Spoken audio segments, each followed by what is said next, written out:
नमस्कार साथियों, आप सभी का स्वागत है आपके अपने ही कार्यक्रम ग्रह नक्षत्र में। साथियों, आज हम बात करेंगे श्राद्ध पक्ष के बारे में।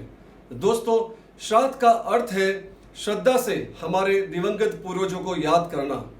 दोस्तों, हमारे हिंदू रीति रिवाज के हिसाब से, हिंदू कैलेंडर के हिसाब से श्राद्ध पक्ष जो आता है वह आश्विन माह की कृष्ण पक्ष प्रतिपदा से लगाकर अमावस्या तक मनाया जाता है।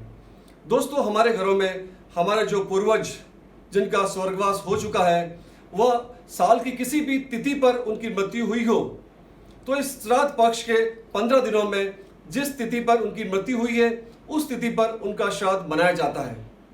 दोस्तों, आज हम बात करेंगे जो व्यक्ति इन तिथि को भूल गए हैं या किसी कारणवश अपने पूर्वजों का वे श्राद्ध नहीं मना पाए हैं, तो वे लोग अभी जो 17 सितंबर को आने वाला दिन बहुत ही ज़्यादा महत्वपूर्ण है।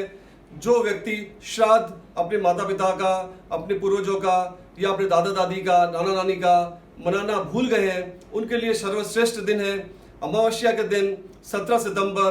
वह सर्वपितृ अमावस्या है, क्योंकि हमारे जो पितरों का तर्पण करना, पिंडदान करना, श्राद्ध मनाना अति आवश्यक है। अन्यथा क्या होता है कि जो पितर होते हैं वे बहुत ज़्यादा कष्ट देते हैं हमारे घर वालों को।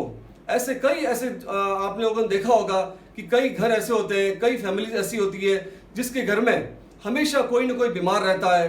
एक अगर ठीक होता है तो दूसरा बीमार हो जाता है। बिजनेस सही नहीं चल रहा होता है, नौकरी सही नहीं चल रही होती है। अगर बिजनेस कर रहा है तो कहीं ना कहीं किसी न किसी प्रकार से घाटा हो जाता है।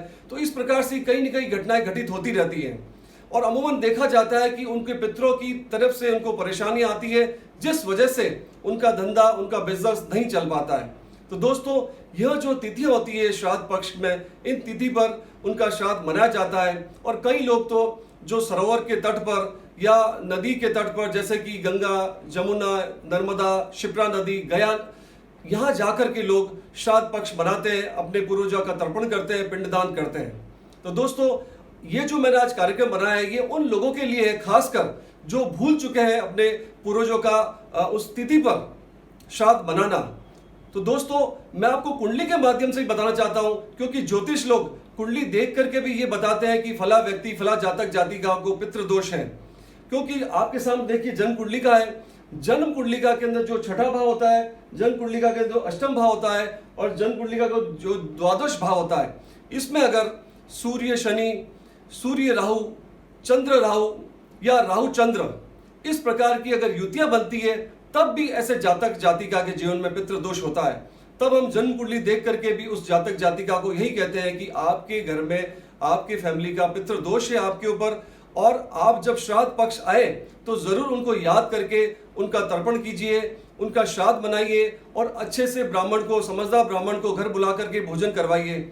यह सब कर्म करना अति आवश्यक है। तो दोस्तों, यह जो 17 सितंबर को सर्वपितृ अमावस्या आ रही है, उस दिन आप अच्छा सा मुहूर्त देख करके एक समझदार पंडित जी को बुला करके या समझदार ब्राह्मण को बुला करके सही मंत्र उच्चारण के साथ अपने पूर्वजों का आप श्राद्ध मनाइए, जिससे आपके घर में, आपके कुटुंब पर उनकी दया दृष्टि बनी रहे, उनका आशीर्वाद बना रहे। तो दोस्तों, 17 सितंबर जरूर याद रखिएगा और सर्वपितृकारी अमावस्या उस दिन है। और आप सभी लोग, आपके घर में जो भी आपके बुजुर्ग हैं जिनका स्वर्गवास हो चुका है, उनको याद करके उस दिन उनका तर्पण, श्राद्ध और पिंडदान जरूर करवाइए।